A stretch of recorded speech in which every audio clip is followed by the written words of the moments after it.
Welcome back, Physics 30. This is the Virtual Collisions Lab. So I'm going to go through all the things that you need to know in order to complete it. So if we take a look here, to experiment with and gain a better understanding of collisions and the conservation of momentum. Conservation of momentum states that the total initial momentum is equal to the final momentum. So just like over here, the sum of the initial equals the sum of the final. Of course, we can break these down into momentums.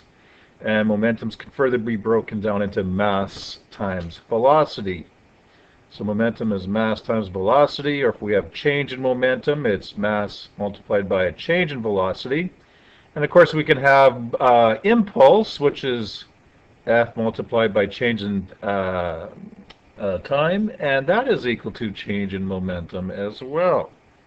So you'll be using those equations later on. So we're going to be looking at the PhET site again and finding the simulation. Now, we have to take a look at this because it's changed a little bit due to the loss of Flash Player. We have to use a different version of it. So Virtual Collisions Lab, there it is. So PhET Virtual Collisions. We can click on the first item. And of course, yes, Flash no longer supports this. So we'll go to the HTML5 version, which is kind of a beta version of it, but it still works. There's a couple of limitations on it that we have to adjust things for, but that's all right.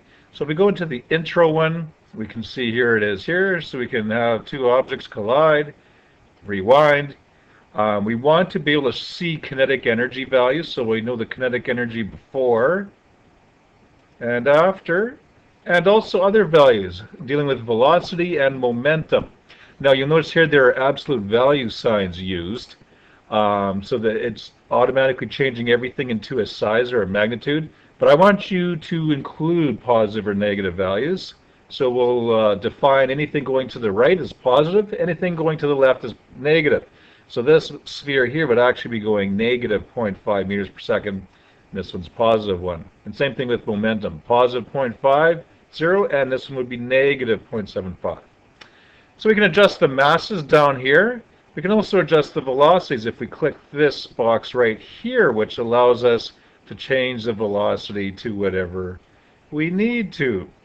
Now there's a little stipulation here, and that's what makes this program a little bit different than what it was originally. We have maximum values of 3 for velocities or momentums or masses, so we have to account for that.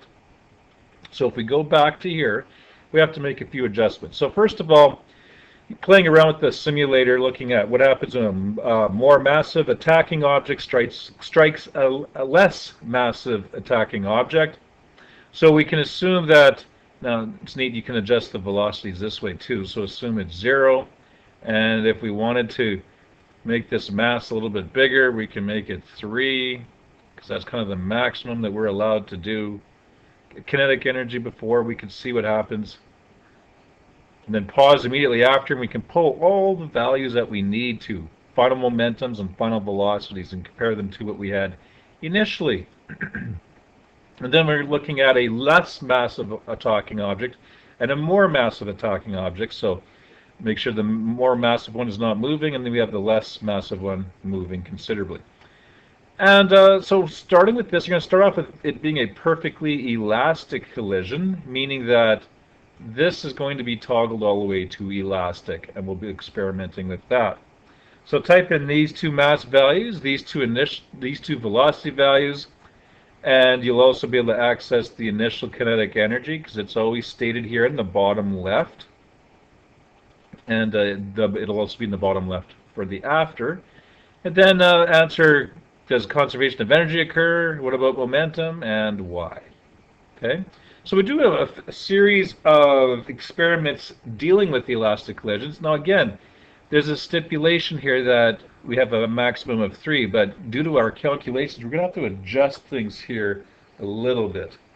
Okay, so if we take a look at some of the adjustments we're going to have to do, what I did is I divided a lot of these by 2. So instead of this, we're going to use 1.20, and over here we'll use 2.4, and we should get values that the simulation can handle.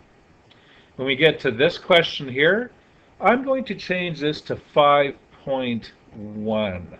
okay, just to make it work. If I divide by 2, it still won't quite be enough shaved off, so we'll have to do that.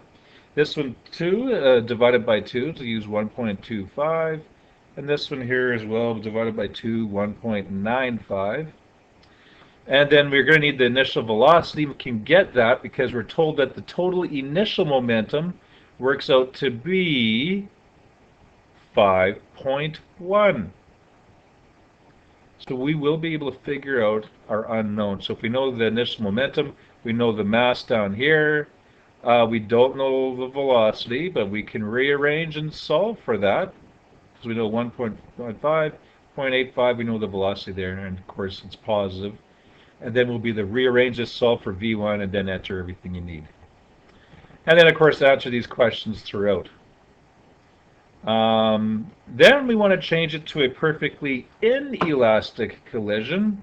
So go back, oh, that was a terrible underline. So go back to here and toggle us all the way to the left. So it's 0% elastic, which means it's completely inelastic.